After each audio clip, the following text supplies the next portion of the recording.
Just waiting a second for it to do its thing. Okay, it says recording, so I'm going to start. Good evening. It is 7:01. It is January 16th, and it's the Economic and Community Development Committee. With us tonight is myself, council members Jim Freyer, Jalen Seed, Lisa Shanahan, Barbara Smith, Darlene Young, and Heather Dunn. So we've got full attendance. Also in attendance tonight is council member Nicole Eady. Okay. That is the roll call. Acceptance of the minutes. Does anyone want to make a motion? Councilmember Dunn. Any corrections, deletions, amendments to the minutes? Seeing none, all in favor? Aye. Okay, that's everybody. No, I had to step back because I wasn't there. Whoops, my apologies. No worries. All right, so I- one abstention. Lisa Shanahan, everyone else voted in favor. Sabrina, is there anyone from the public who wishes to speak tonight? I have not received any comment and there's nobody in the attendees list. Okay, well, then we will open and close public hearing. Okay, so then we can move on directly to new business. So tonight, obviously, it's January, therefore it is budget season. So I wanted to give all the ECD departments a chance to sort of give an overview of their budget priorities, for the upcoming year.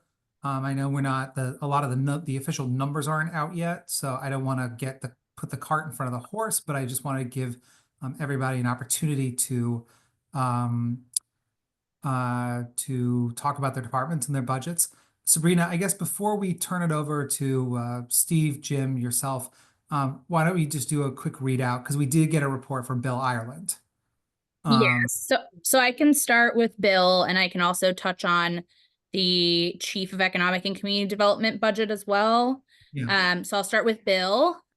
Just a quick update. He wanted me to give you guys that we are currently just a couple $1,000s away from our projected estimated permit revenue number for the year. And we still have, 6 months, almost 7 months to go. So looking really good on that end. We are in line kind of what we were last year, and surpassing what we have stated our goals were for permanent revenue. So that's really great. We're almost at 4 million. The 4 million was the projected amount. So once we're at that 4 million, anything over that will be over projected, which is really great. Has to do with a lot of the large projects going on, especially the school construction, things like that. The larger projects, obviously the larger permit revenue associated with them. So we're going to surpass our amount this year, which is really great. And as for Bill's actual budget on the capital side of the house, he has nothing. So an easy one to review.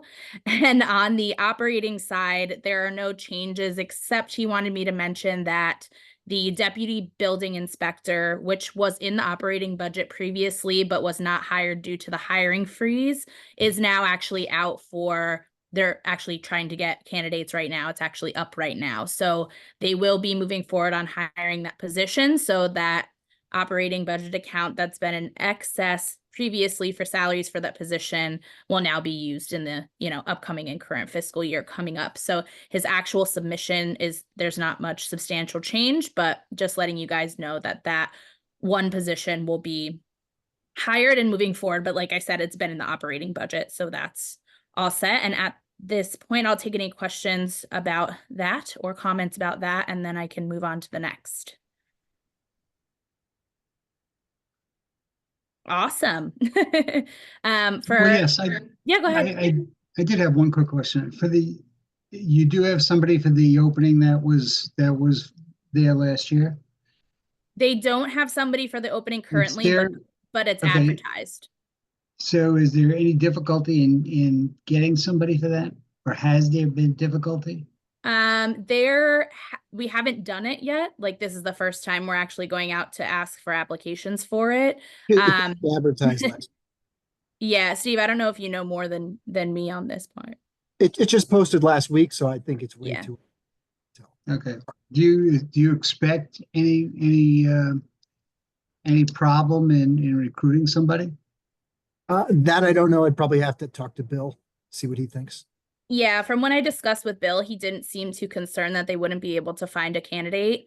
Also, Bill plans to stay on he says he feels good and he wants to stay on forever. So the plan is, even if there is somebody who might not be up to the tier that Bill is, obviously he has tons of experience, that Bill will still be on to get that person up to the level that's needed. So I think even if they get a candidate that maybe isn't, a Bill copy, they'll get to that point with Bill still on. Okay. But we've just the ads, if you just drop the ad for it, we still have time through the rest of the year. We should find out how long it takes to get good candidates to come in there, because I'm hearing from some other people that it's difficult to find some candidates nowadays. Yeah, from my experience of hiring 2 people up to this point, almost both times we had to go back out to ask a second time, because the first pool of candidates just weren't up to the standard of what we were looking for. Thankfully, the second go at it got us some candidates. So the construction related jobs and building code related jobs are a lot more specific as well. So they're a little bit more difficult to fill when you're talking about certain qualifications that folks need to have. But we'll see what happens. Hopefully we get the perfect person. But I'm also thinking about whether, be frank about it, maybe our pay scales might be a little bit lower than what some other municipalities might have. And, that's good information to know. We're not filling positions because we're not paying enough. That's something we have to take into consideration. Of course. Good, thanks. No problem. All right, I can move on to the Chief of Economic and Community Development. There will be a slight amount of cost savings because the position is unfilled going forward, but there are plans to fill that position, obviously, coming up. But there's no real significant changes in the operating budget for that specific position. And then for the capital side of the house, I know you are all aware and excited of the online permitting and licensing system. So we do have that capital request in the capital budget under that chief position. As of right now, myself, Steve, and Deanna from the health department are all kind of leading that charge. But the hope is that when the new chief comes on board, that it'll be we'll obviously still stay on and help, but it'll be under their jurisdiction from a larger perspective. So that will be the only request in that budget. There was originally a small business Main Streets budget within the capital requests for that department as well. However, the Department of Business Development and Tourism has been primarily using that account to provide business programming and business support, small streetscape improvements, art installations, those types of things out of that account. So it has moved over into the Business Development and Tourism jurisdiction instead of in the Economic and Community Development Chief Department position. So that would be the only significant change in there. And then obviously the permitting and licensing software is a new request. Okay, and Sabrina, why don't we do business development and tourism while you're at it? All right, I'll keep going. The Business Development and Tourism operating budget has not changed. You'll see probably some small increases here and there because we're now full staffed. The operating budget only has the salary of myself, as the 2 other positions are ARPA funded and are into the end of this upcoming fiscal year. So you'll see me next year requesting those positions if they're approved by the mayor's office, but they're not in this cycle for operating budget. So you won't see any significant changes there. And then on the capital side of the house, like I said, that small business Main Streets line item has moved over into the capital request for the Business Development and Tourism Department, but it is the same request that has been in the past in the Chief Department capital request. And then you'll also see everybody's favorite, the special events line item in the capital budget as well. We have been making I wouldn't say insignificant revenue, but larger amounts of revenue than we have in the past based on vendor fees, application fees for vendors and things of that nature, sponsorships as well. But all of that funding goes back into the general fund directly. So we don't, we track it, but we don't physically see, you know, an account that specifically outlines that amount that we've made. We're probably at the amount of like $20,000 at this point, which is a significant increase from last year, which is really great. And I think as we move forward and do some more smaller ticketed events, we'll be able to hopefully in time self-sustain ourselves. But those are the two requests for me. And the only other thing I have is the Arts Commission, but we can wait on that if you want to, or I can do it now. It's totally up to you, but I'm happy to take questions. Well, why don't we see if there are any questions on these items first? Yeah. Or, you know, does anyone have any questions? Okay, Sabrina, why don't you Keep on going. just It's keep the on last going, one. and that way it's not a back and forth, and then that way Jim and Steve can do their updates and Yeah, of course. As you all know, the Arts Commission, or now known as the Arts and Cultural Commission, not only oversees arts and cultural in the city of Norwalk, but it also oversees the Arts and Cultural District, which we just got designated a few months back, finally. We're very excited to have it. We are putting guidelines in place for collecting funds and use of those funds as part of that legislation. The Arts and Cultural Commission can do those things, raise funds and collect funds. Because of that, we are embarking on our arts and cultural plan journey, which we just selected a consultant for, which I'll be tapping some of you, cough Heather, to oversee some of those things for us. But we're really excited to get that started in the Arts Commission, from suggestions from the commission, but also from some successes that we've had in the past. The only change you'll see in their operating budget, it's a small operating budget. It's usually only around $10,000. But they have requested a special events line item within there that will support the Artist Speaks, which I know some of you were at for our mural unveiling, but also the smaller like one-off events that they do, which are like artist mixers or meet the artists or a small activity. They plan to do one of those a month. So you'll have those requested in the operating budget under a specific line item, which is similar to some other commissions that have that line item as well for small scale events. And on the capital side of the house, there will be the Arts and Public Places request, which their focus is on the Connecticut Ave/Route 1 underpass, which is right adjacent to the Heritage Wall, and also including the Heritage Wall and the abutment side across from the Heritage Wall. That's kind of just a rounded curve.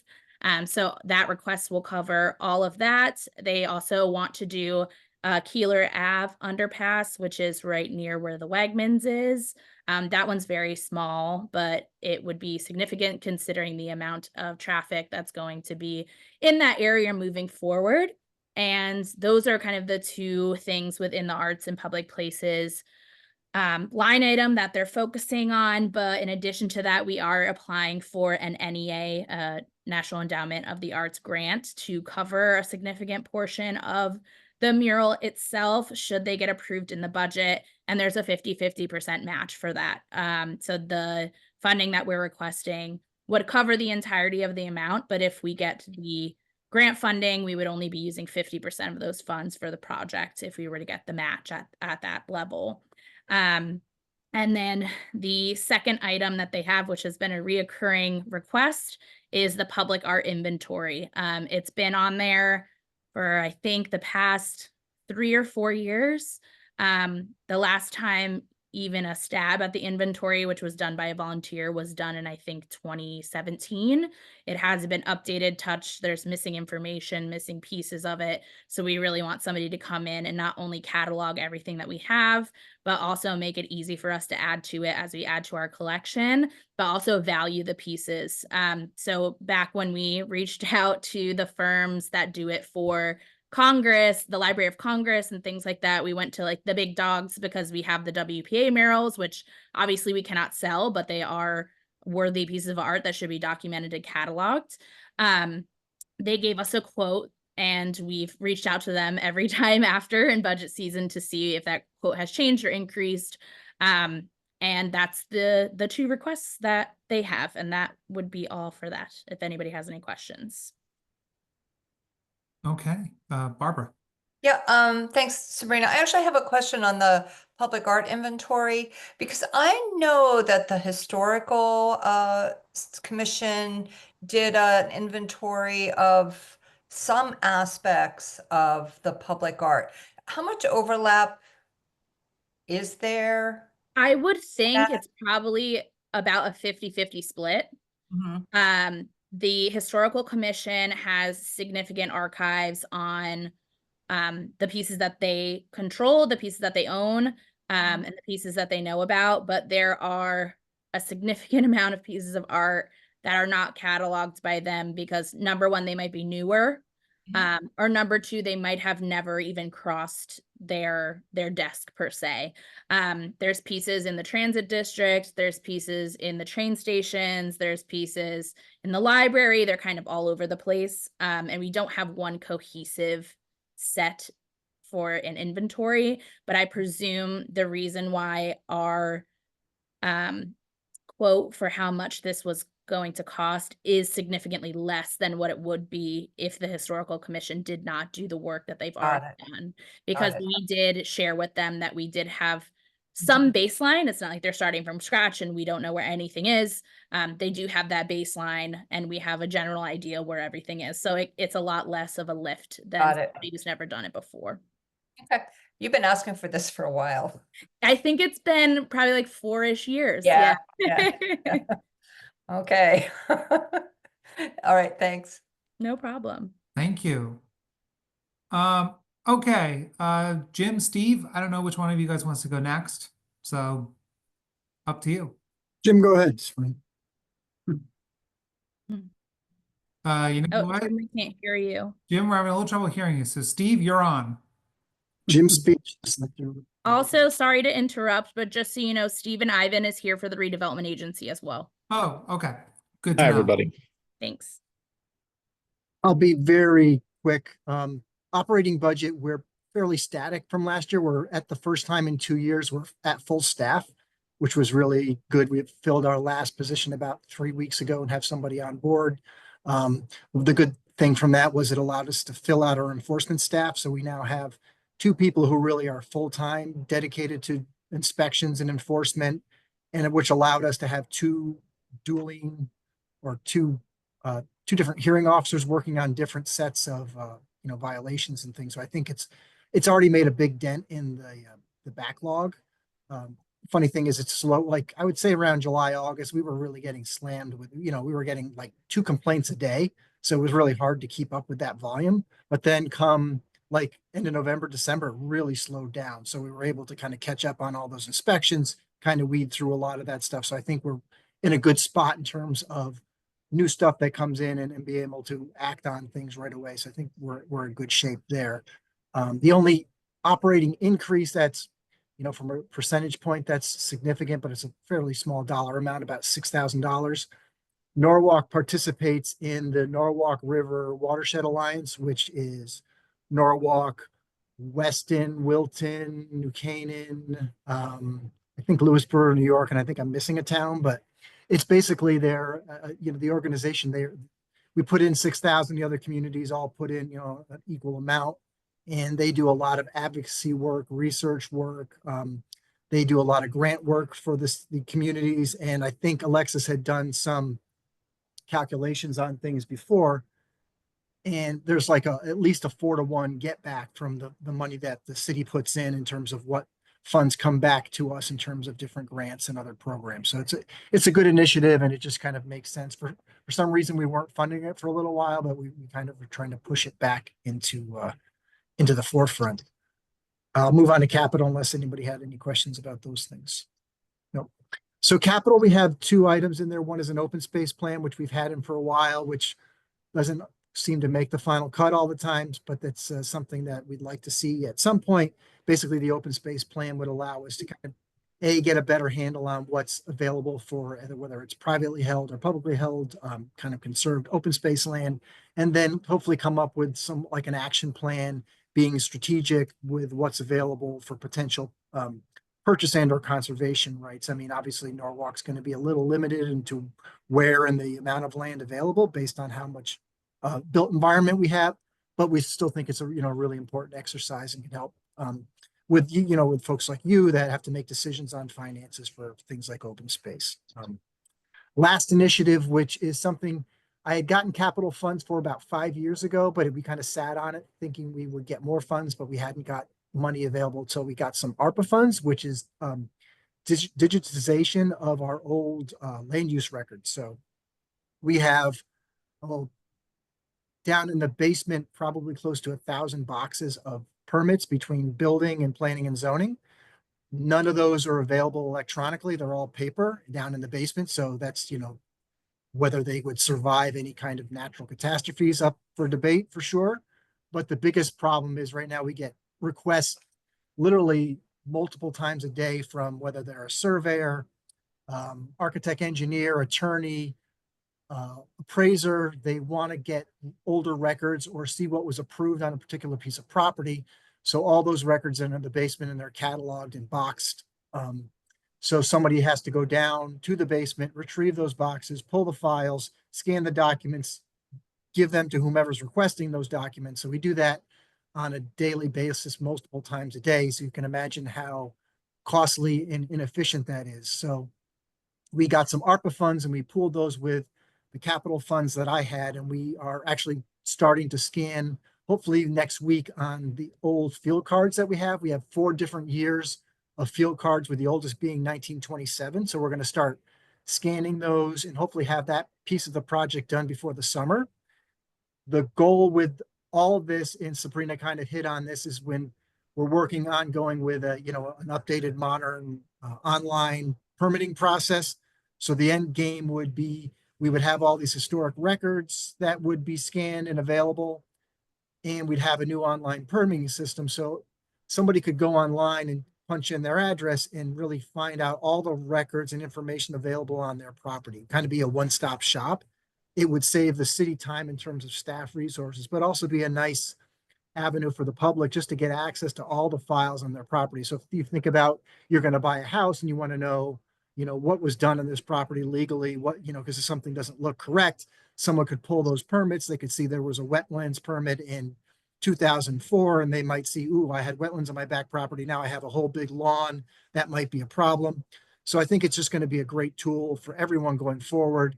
And, based on the cost, we think it's the total fees about $800,000 to do all the scanning. We have like 2.25 available right now. So we've kind of set it up. So we'll do it over a 4 or 5 year period and get it complete. Then once the new online permitting is up and running, all those records will be available digitally. So we won't need to go back and scan those. All the records will be linked together in a nice format and easily accessible. That's it. Thank you, Steve. Sure. Jim. So Steve, what kind of payback do we get on that? What kind of savings do we achieve on these?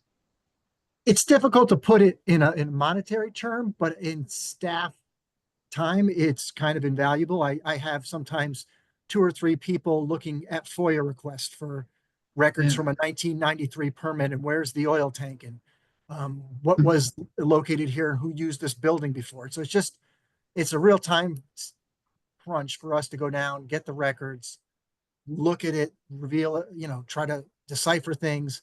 It'd be much easier if we just open up a folder and there was the files all related to 50 Smith Street, and we could see the history, pull those files, and the public would be able to do this on their own without coming in and having to ask us questions or have us do that work for them. But I mean, would it be save one employee? I mean, would that?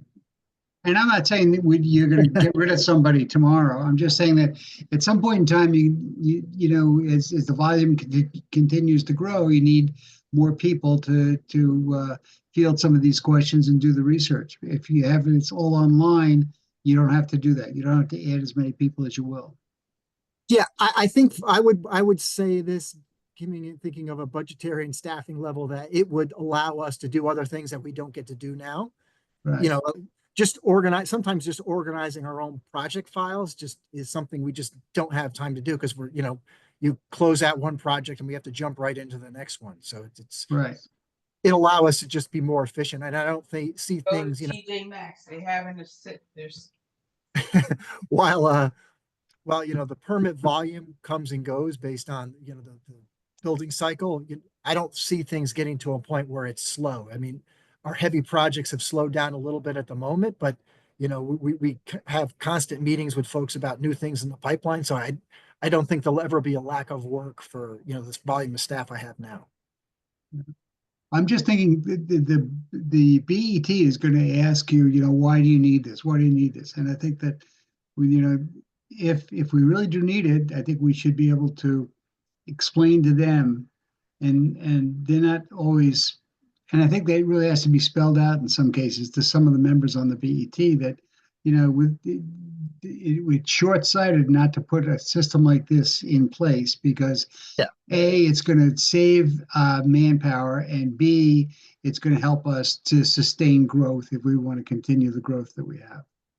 Yeah, and I think it's a good point, and I think it also dovetails with the mayor's initiative of trying to be more of a digital city versus relying on paper records for things. So it's obviously that most communities are moving this direction. Not everybody has the same resources or can dedicate the same amount of staff time or things for it, but this obviously moving in this kind of direction where all your information is available online and without having to use our I'm happy to show anybody what our office looks like on a daily basis with the volume of boxes that we have. We have half a room literally dedicated to boxes that we've requested from storage. And sometimes there's 50 boxes upstairs. So it's just kind of a waste. And there's a poor guy that has to go outside with his little hand truck in the rain and the snow and go to use the elevator and go downstairs and pull up these boxes. And it's So 2025. Yeah. We shouldn't be doing this anymore.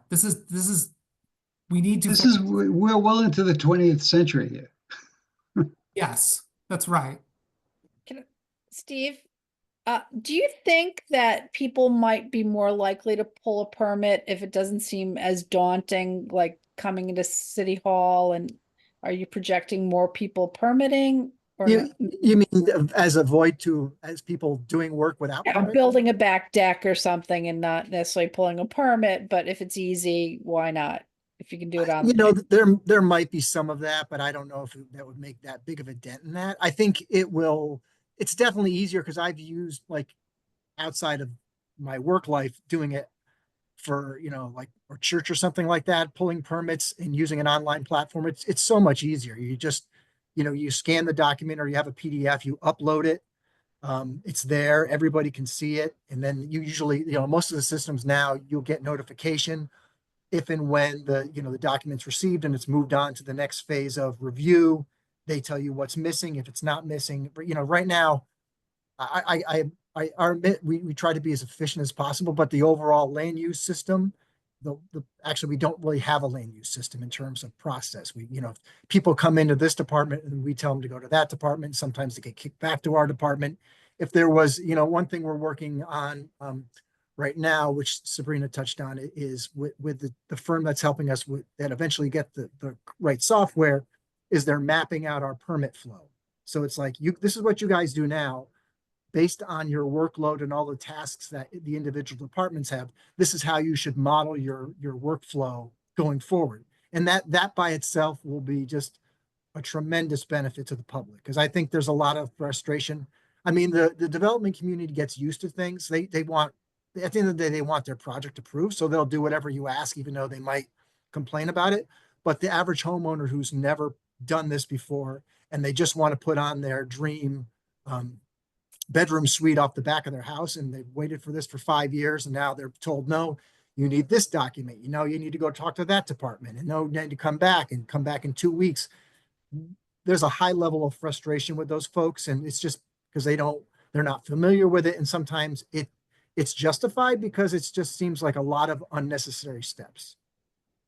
I think part of the financial aspect of that is our neighbors, constituents, do tend to think that there's a lot of time wasted having to come into City Hall, and the hours aren't always you know, best for them when they only have maybe a Saturday off or something and they've lost work time. So I think that's a really good thing that you're trying to do. So thank Yeah. you. And the other Um, thing is too, is we even saw, which I thought was slowed down, you know, because we've been putting more and more of our stuff online just to provide more information. But there is just a high level of people that want to come in and just ask questions face to face. So I Yep. don't see that going away. I think they just like to know there's somebody there, because sometimes email can be very impersonal. And if you're very unsure or nervous, you know, if you're making a significant financial benefit, you really want to sit down and talk to somebody. So we have, you know, our front counter staff is fantastic, and is just, you know, they're right there front and center dealing with this every day. So it's real, I think that's a really important aspect of what we do. Jalen. Sorry about that. So I think another benefit, I mean, is just especially with a lot of these permits, the guys that's in the trade, and a lot of our neighboring towns, they're already in, like, have this system. So I think this kind of brings us up to speed to our neighboring towns, and then plus, Steven mentioned, I mean, we have it saves a lot of time. There's a lot of times where we have to call like the inspectors to schedule an inspection. It just makes it a lot easier for everybody to just be able to do that online. So I think it's definitely a win-win for the city. Couldn't agree more. Steve, is there anything else? Nothing. Thank you. No, it's a really important initiative. I'm really glad you brought it up. And again, that's part of the reason why we do this. Jim, how's your mic? How's my mic? You tell me. There we go. All right, we're good. Okay, perfect. So from a budget perspective, the operating budget is, within the guidelines that we're given. So, essentially no change. The change is just the contractual salary increases that are there. We did move some things around just to get, what we found in the course of the year that we might needed to have transferred money from one to the other. So we put forth a budget that was just, we think, a little bit more representative of what the line item that's going to get put out of, right?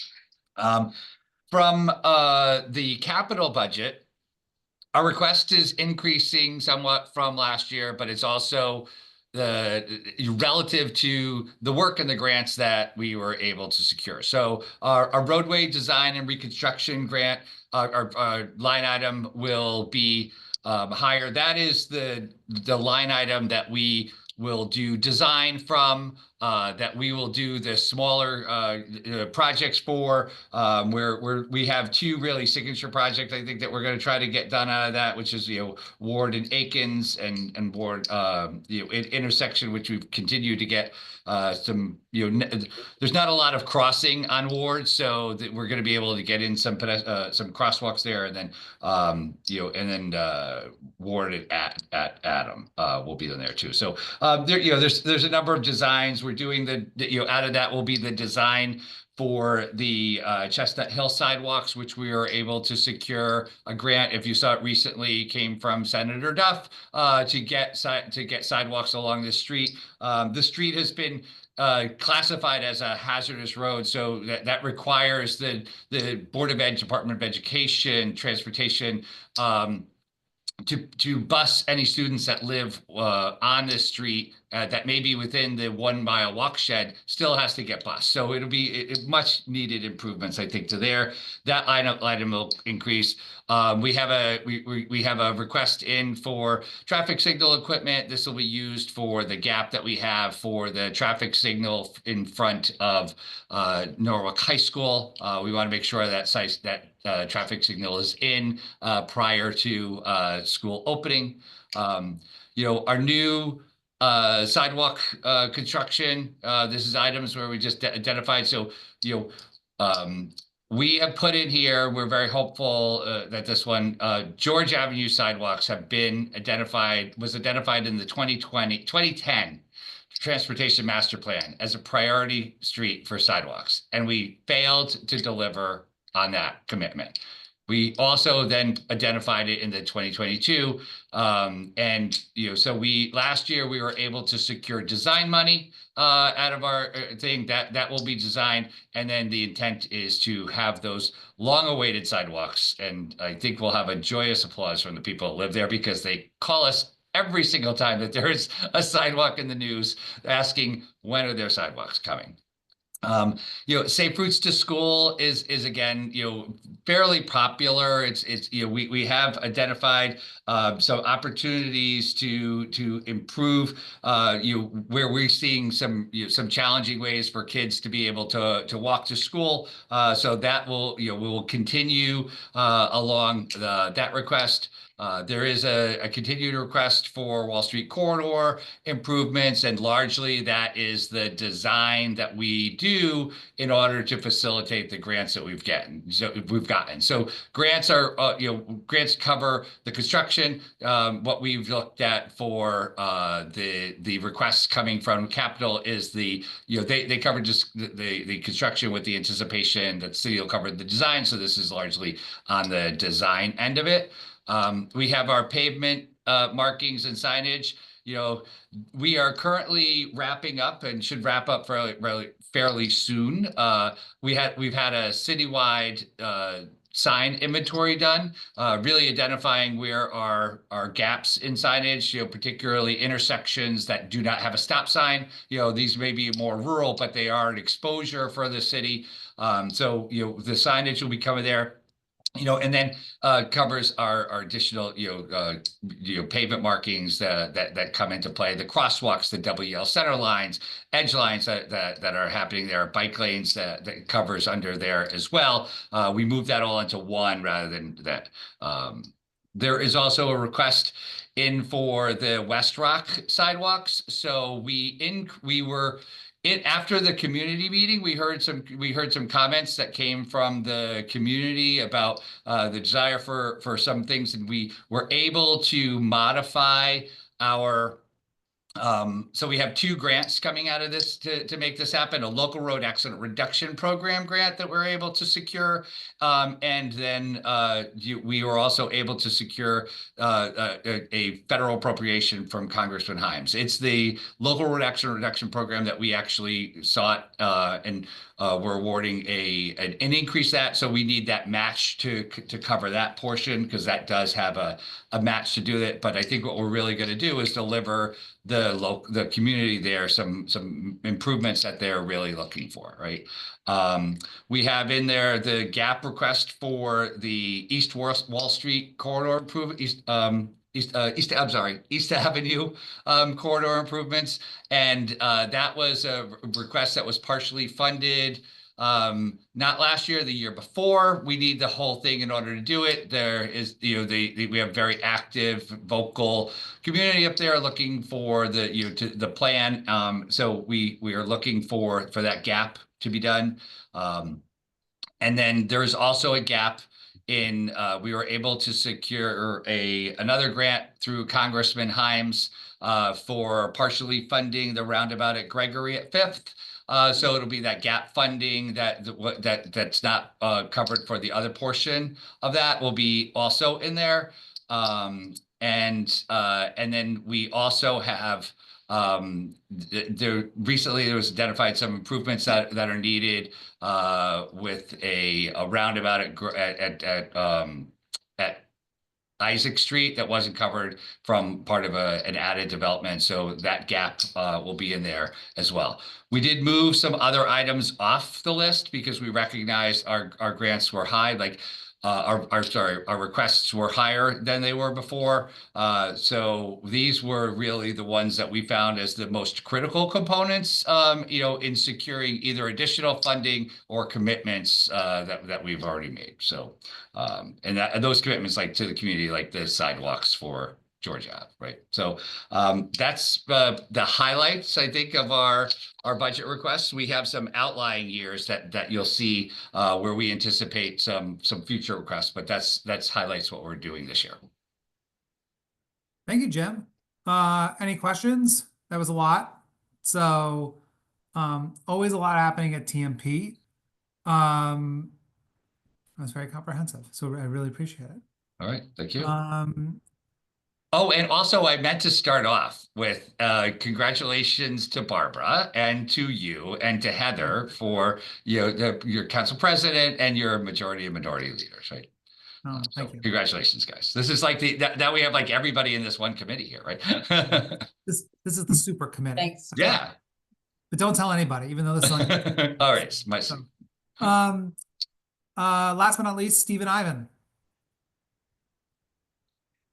I'm here. Hello, everybody. So we have a capital budget request in to facilitate completing Orchard Street. We've about $5 million in grant funds that have been tied to the development project going on the Pinnacle site to make improvements around there that we've gotten in unison with the development going on. With some community feedback and goals, we know that we need to make equitable improvements to the area as well. The capital budget request is to install infrastructure improvements, primarily undergrounding utilities, as well as streetscape and road improvements that will lead down from Quincy Street to Harbor Avenue, so that we have a completed street and not something that is cut halfway off between the new development with the residents who have been living there, receiving no benefit as the rest of the street is developed. And I'm happy to take any questions that you guys might have for that. Any questions? Okay. Thanks, Stephen. And obviously, if I remember correctly, the ball's also gotten rolling on the CDBG, the NOFO's out, right? Yep, the NOFO's been out for a little while now. I believe we have applications due back on February 7th or the 11th. I can't remember off the top of my head, but they are due early February. We've been coordinating with our consolidated plan consultants as well. So we get the action plan and the con plan coming up with the next CDBG session, which we have the first meeting, I think, scheduled for April to come back to you guys for anything. Great. Okay, does anyone have any questions for Stephen? Okay. Thank you, everybody. very much. So then we'll move on to the next section of the agenda. Oh, so Chairman Goldstein, I'm sorry. I just really just had a question. Yeah, of course. There's so much work that is being done and it's just amazing. And so I think maybe for you, Jim, does all this stuff sound like it's going to be, what's the timeline? I mean, I know it's about funding, but there's so many projects going on. And if we were to get all the funding, what does the scope of time look like? It's amazing, the work. It just seems, it's just a lot. Right. So, the roadway design and construction has a lot of planning dollars that are associated with it, right? It becomes the first step in getting it done, but it's also that creates the opportunity for funding, right? The traffic signal, it really has to get tied to, this becomes there is going to be a lot on our plate this year, right? Because there are a number of things coming, right? We have the traffic signal that has to get done for the school, right? I really truly believe we have to do the sidewalks on George. I don't see, at some point in time, we just cannot, we're going to have it designed. We'll have it ready to go. And I think we have it. We need a commitment, right? Wall Street is, active and very active going. We're breaking down and, we're starting, Safe Routes to School has, they're clamoring and these are really great passages that we have to do, the West Rock sidewalks, I heard today, we should get the confirmation from, because DOT is kind of administering it. They have to sign off on our plan. So we hear that they're going to sign off on our plan. So we'll be able to go out to bid. So that will be a project that happens. The design for the Gregory at Fifth Roundabout, we are, again, we have community that's been clamoring for this for a long time. We want to make sure that happens. And then the other one's tied to development that we have to do it. So there's a lot on the plate that we'll have to manage and we'll figure it out. But, we're going to see an awful lot of activity coming out this year. I think we had a lot this year. And I think what we did was we got some things done, but we also had a number of things that we teed up for a lot of that work to happen. So there will be an awful lot going on this year. Thank you. Okay.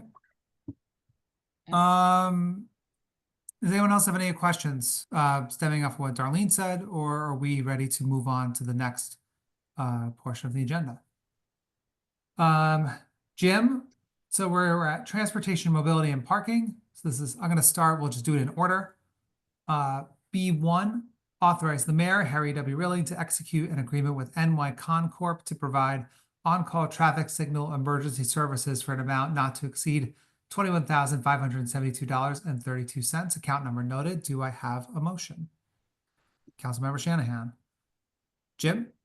So I'm going to hand this over to Fred. Fred runs Nice. our signal division. All right. So Fred, you want to take this one? Absolutely. Good afternoon, good evening, everyone. Happy New Year. Well, this contract would help TMP to use the selected contractor for emergency situation. Just for example, a few years back, we had an accident in West Avenue at Reeder Street. It was an accident between the big truck and one of our pole. So everything went down. So Nikon just get involved, and in less than 48 hours, we have the temporary signal installed. So we had the contract with Nikon since 2019. That contract was over, and we went out for the RFP, and then we had two contractors basically bid on this, and then we had LATEC and Nikon, and based on the number and also the stability we selected Nikon, and we're just ready to move on with them. We already have a couple of projects ready as soon as this one get approved. Yes. Okay, does anyone have any questions for Fred? Okay, and by the way, Fred, I appreciate the scope of work, seemed very complete. So I don't have any questions as well. With that, I'd like to take a vote. All in favor? Aye. Okay, that is unanimous, so that item Thank you. passes. So now B2, authorize the mayor, Harry W. Rilling, to enter into a maintenance agreement with the Connecticut Department of Transportation under Route 136 for Whiten Avenue from Cudlip Street to Penoyer Street. Do I have a motion? Or Jalen, are you making the motion, or was that you voting? The motion, sorry. Okay. Councilmember Seed. Jim? So, sir, we recently this summer did the sidewalks on Rowayton Avenue. We included in the plan decorative crosswalks, which we're going to be doing a little bit more of. They're very similar to the one we also put in on the NRVT at Union Park. So we put the decorative crosswalks in. DOT, because that's because it's on their state road, right? They make you sign a maintenance agreement for anything that they don't have as standard DOT items. It just requires us to do the maintenance of those items, right? The crosswalks last the lifespan of the asphalt. So there's no concern, but there may be an issue where, a utility might do a utility cut, and they'll going to be responsible for the restoration. We need to do the coordination, the request to call out. So it's just a typical item that DOT makes any municipality do on their road. Does anyone have any questions? I know I have one, which was expected timing for this. I know that area of Rowayton can get particularly busy in the summer. And I didn't know what the projected timing is in terms of these improvements and when, residents should expect for them to happen. So one of the crosswalks was able to make in. The other crosswalk up at Cudlip, it did not. There'll be another crosswalk that's on a local road that we don't have to do. But this one is really for the crosswalk that we installed at the end of which, and the crosswalk that we will be installing at Cudlip. We did a temporary marking for a crosswalk there because the temperatures got too cold for us to apply this product, right? So the contractor already has this on as part of his project, and will be doing this in the spring as soon as weather warms up. But it's not going to be really disruptive. It'll be half a lane at a time that they do, so they are always able to maintain traffic through that process. Okay. Any other questions on this item? Seeing none, all in favor? That is unanimous. Okay. The third TMP item, authorize the mayor, Harry W. Rilling, to execute an amendment to increase the Fuss and O'Neill contract by $471,000 for additional transportation engineering and related design services for Wall Street corridor improvements, account numbers noted. Do I have a motion? Councilmember Smith. Jim. Okay. So I'll tell it in a form of a little bit of story. Like typically for municipalities to get grants, we typically have an application. We typically have a plan already done, right? And we then take that plan and say, here, this is what we want to do. We want you to fund it, right? We were I think in part the passion that we hold for this project, the commitment from the community, with the intent of the end result of the project, we've gotten a considerable amount of funding done. But one of the things that we also had is in the very early meetings with the community, and some of those early meetings were quite challenging, right? Because we were coming that, hey, we're going to do this. And, we had a community that had heard it from a number of times before. We found an early 1980s project plan that said they were going to do work. We didn't do it. Then we did another plan in the 90s and we didn't do it. We did another plan in the 2000s and we didn't do it. We did another plan in 2016. And we didn't do it. And then here we come in there and we're going to do it. And there's not a lot of faith that the city is going to work up to their commitment, right? So what we decided to do with this is not do the whole entire project as one plan, but to break it out into phases and then be able to start. So we broke ground on our first phase, and unfortunately the weather didn't to cooperate with us, so they'll be back in the spring, but we'll be done with phase one at the end of this year, right? And our commitment to that, well, it's a smaller section. We said we want to prove to the community that we are delivering on our commitment, right? So that's phase one, and that's done, right?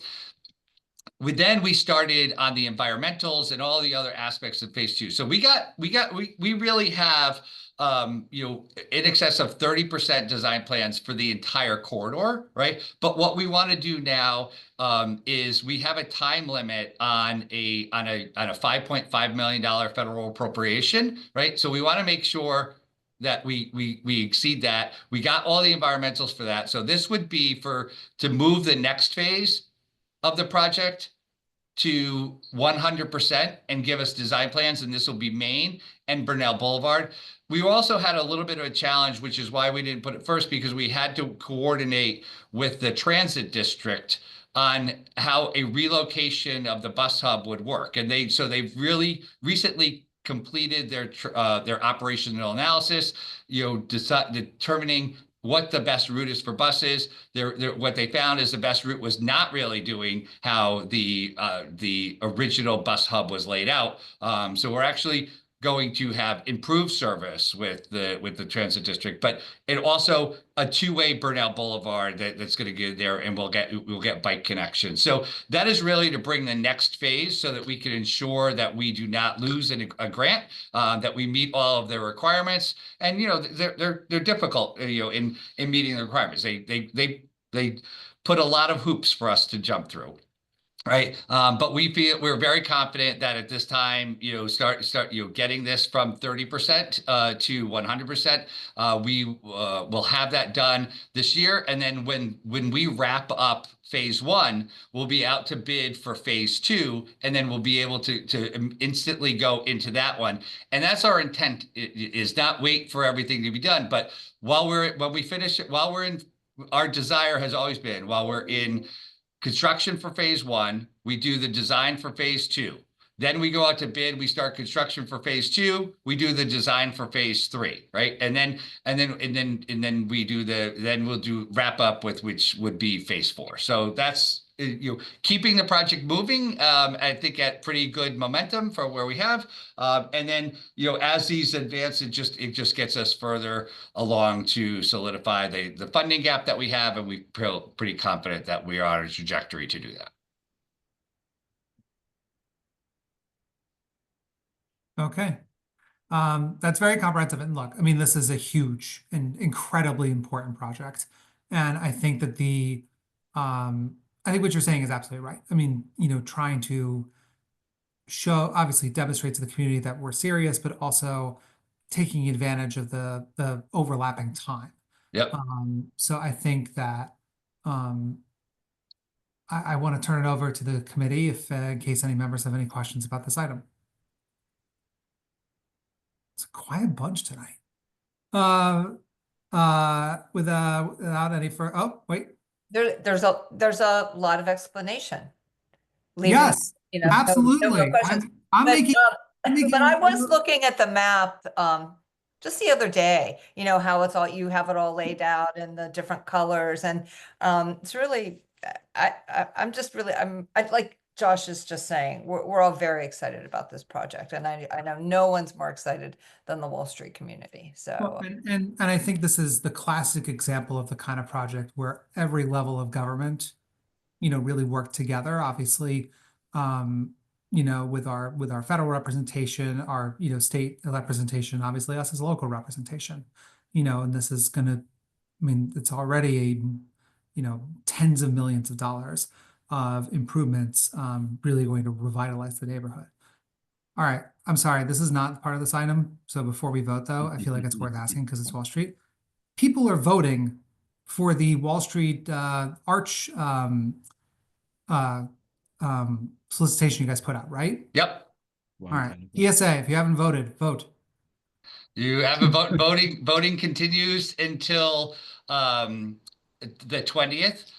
I will give, so we don't give any indication of who's voting for what, but I will tell you that we are most excited that nearly 1,500 people have cast a vote. That is by far the largest survey that we have ever had a response from, right? So it is really, really phenomenal. Like the buzz with the Wall Street folks is amazing, because this was really one of the items that they asked for in the initial, in both of the design charrettes, right?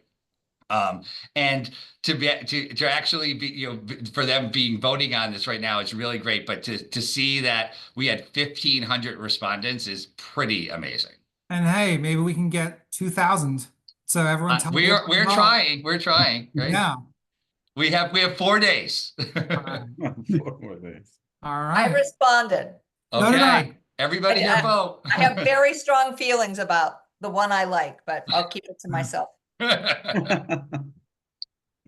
right. Well, Can I with just that in add mind, one of the things that's missing from that was that we have a beautiful arch in Matthews Park.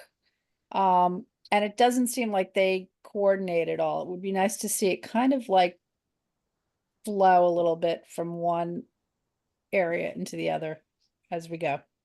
That's all. Well, I think there are some of the things, right? There's like Matthews Park is an identifier, and the identifier there.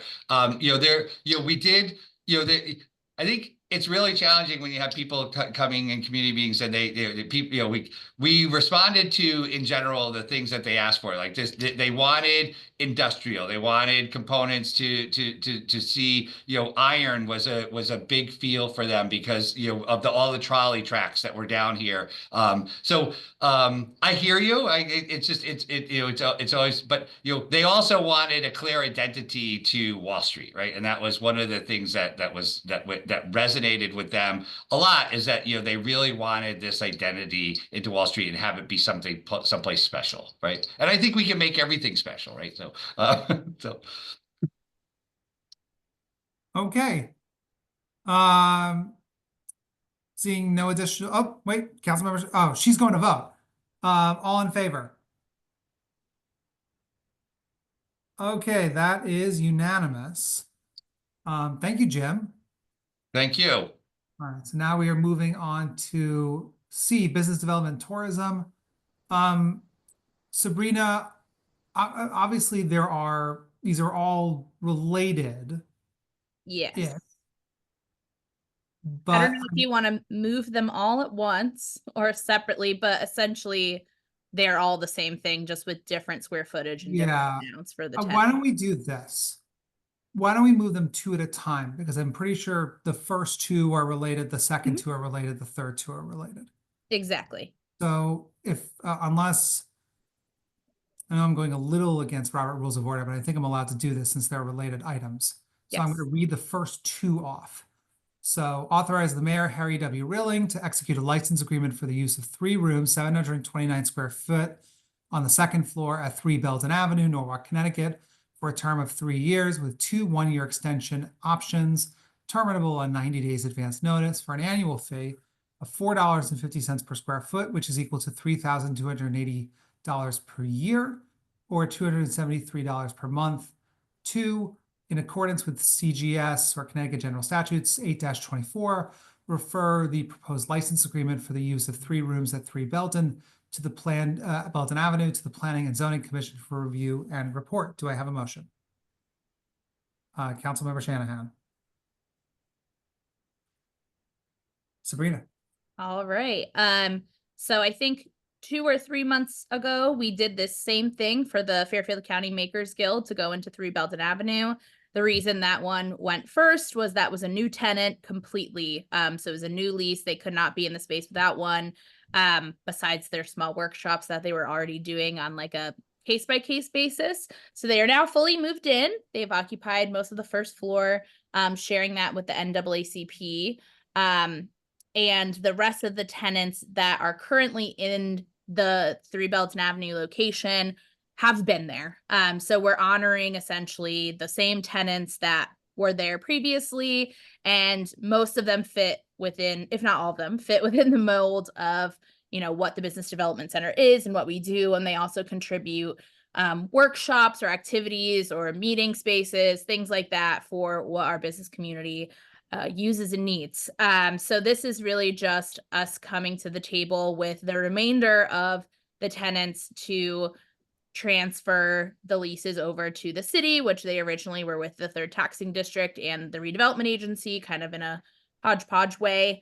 But now that we have ownership of the building, we have to renew these leases, and the $4.50, I know it always comes up.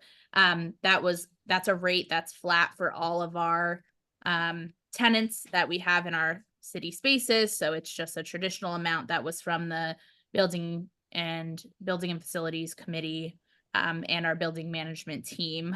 So it's just a little math work on my end. But essentially with the layout of the floor plans that you have, the Makers Guild occupies the front room on the first floor as well as one of the back rooms. The redevelopment agency originally had a small office in the middle between the Makers Guild and the NAACP. The middle room will now be used for our business development manager, who's currently housed in City Hall while the transition is happening, but will be there full-time every single day, which will be great to have full-time staff there on our end for when folks come in. And then in the back room and the back conference room, that's for the NAACP. Moving upstairs, we have the Hispanic Chambers up there, which occupy 3 of the rooms, and then the redevelopment agency occupies the other 3 upstairs. The basement is shared in a hodgepodge, but it's ourselves and the Makers Guild for the majority of it. The redevelopment agency will be moving their storage from there to another facility. So it will just be city storage, and the Makers Guild does have some machinery down there, but most of their operations are on the first floor. So that's kind of the layout. If you add it all together, it does make a small dent in our operating costs per year. You have in the memo the breakdown of all of those costs and what our expenses for that specific facility.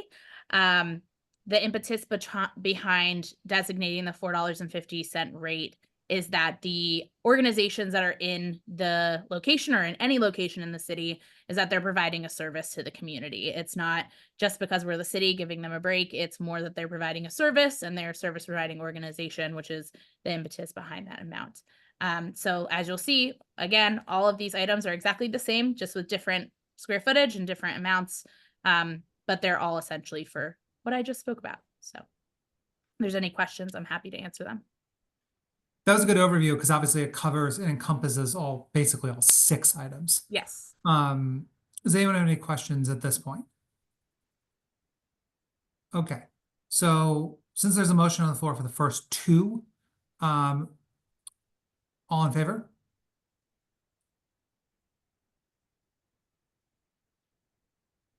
Heather, that was a yes, or are you? Okay. All right, so that's unanimous. I'm gonna then let's do the next. We should vote on them separately. So I'm gonna read in the next 2. Authorize the mayor, Harry W. Rilling, to execute a license agreement for the use of 468 square feet on the first floor of 3 Belden Avenue, Norwalk, Connecticut, for a term of 3 years with 2 one-year extension options, terminable on 90 days advance notice for an annual fee of $4.50 per square foot, which is equal to $2,106 per year, or $175.50 per month. 4, in accordance with Connecticut General Statutes 8-24, refer the proposed license agreement for the use of 468 square feet at 3 Belden Avenue to the Planning and Zoning Commission for review and report. Do I have a motion? Councilmember Freyer, any discussion on these 2 items? Seeing none, all in favor? That is unanimous again. Last 2. Authorize the mayor, Harry W. Rilling, to execute a license agreement for the use of 714 square feet on the 2nd floor of 3 Belden Avenue, Norwalk, Connecticut, for a term of 3 years with 2 one-year extension options, terminable on 90 days advance notice for an annual fee of $4.50 per square foot, which is equal to $3,213 annually, or $268 per month.